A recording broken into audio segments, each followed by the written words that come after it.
Video मुकम्मल वेख लिया करो। डिमांड, लोकेशन, थले दा पानी, कड़वा, मिठा, सलाना पानी, आबाद, गैर आबाद, थोड़ा जा आबाद, थोड़ा जा गैर आबाद, ए टू जेड तफसील वीडियो च मौजूद है दोस्तों। बिस्मिल्लाहिर्रहमानिर्रहीम। पाकिस्तान ते दुनिया भर च वेखण वाले ते सुनने वाले को फिर इमरान खान दा सलाम।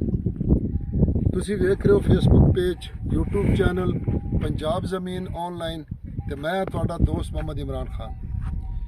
इमरान खान तहसील हारूनाबाद ते ज़िला बावल नगर, चक मेरा 64R हारूनाबाद दारावाला रोड ते। नवे जेड़े दोस्त आए ने चैनल ते, चैनल नूं सबसक्राइब करन, बैल आइकन दी घंटी नूं प्रेस करन, बैल आइकन दी घंटी नूं चंगी तरह दबाण जाके जिहड़ी भी साडी वीडियो अपलोड होवे सब तो पहले तुहाडे दोस्तों तक पहुंचे। ते नवे जेड़े साडे दोस्त है उन्हां वास्ते मेरी एक रिक्वेस्ट है कि तुसी वीडियो मुकम्मल वेख लिया करो, क्योंकि पुराने जेड़े साडे दोस्त चलदे साडे नाल वो वीडियो मुकम्मल वेखदे ने, फिर उस तो बाद डिसाइड करदे ने कि ये रकबा असीं लैना या नहीं लैना।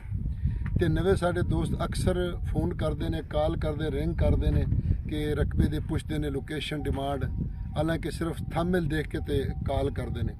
ते भाई जी इन्ना कुछ तुसी टाइम ज़ाया कर दिओ, एक रकबे दे बारे पुछदे तुहाडे 8 ਤੋਂ 10 मिनट लंघ जांदे ने। तो वीडियो वेखोगे 3-3.5 मिनट की वीडियो तो हर चीज़ का पता लग जाएगा। उस तो बाद तुसी डिसाइड करो कि असी रकबा लेना या नहीं लेना। तो जेड़े भी दोस्त चैनल तो नवे ने वो पुरानियां वीडियो भी जरूर देखन। तो दोस्तों मैं तुहाडी खिदमत में हाज़र हाँ। 25 किले यह देख सकते हो कि ये आबाद रकबा है, लेवल रकबा है बिल्कुल। इहदे च यानी इन्होंने फसल नहीं बीजी क्योंकि इहदे ते अखराजात आउंदे ने। पहले इन्होंने काश्त की है, मालक कमज़ोर ने या की वजह ये अल्लाह बेहतर जानता है, क्योंकि अपनी डेढ़ की गल कोई भी नहीं दसता। तो दोस्तों तहसील फोटाबास ज़िला बावल नगर के रकबा मौजूद है। तो फोटाबास तो कोई 13-14 किलोमीटर अगे ये रकबा मौजूद पे। यारानो दोस्तानो जमा चैनल सब्सक्राइब किया, बैल आइकन घंटी दबाओ के टूलो नमक की जमा वीडियो ताजता हो रसी जी। पंजाब की जमा की वाखलो खुली जमा की दी अरजान दी नो गर्मी खुशता, गर्मी डेर दा लेकिन मुस्तकबिल आम दे, अमन दा सुकून दा दे लपारा दे माँ कोशिश दे मुँह पख्तानो रुणम दाल तरासी और मक्की वाखली। तो दोस्तों इंदा नहरी पानी कोनी, बिल्कुल कोनी इस बेल्ट दा। चोलिस्तान दा समझ लो, रेगिस्तान दा समझ लो, रोई दा समझ लो, जेड़ा मर्जी उन्होंने समझ लो, क्योंकि बेल्ट ही इदा दा। थल्ले दा पानी इंदा मिठा है तो पटा इंतकाल होगा। सरकारी रस्ते का फ्रंट लगता तो लिंक रोड तो कोई 2 किलोमीटर दूर है। तो इंशाल्लाह जिस साइड से निकले हैं तो तुहानू कोई ना कोई सस्ता रकबा कढ़ के दे रहे हैं।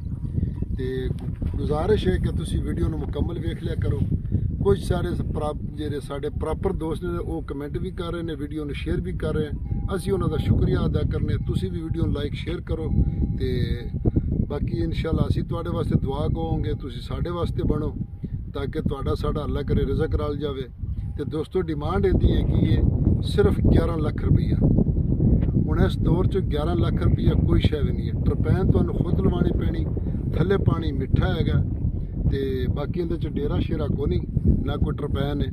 तो 11 लाख की डिमांड ही। बाकी कोशिश करांगे कि मौके पर चंगा डिस्काउंट हो जाए।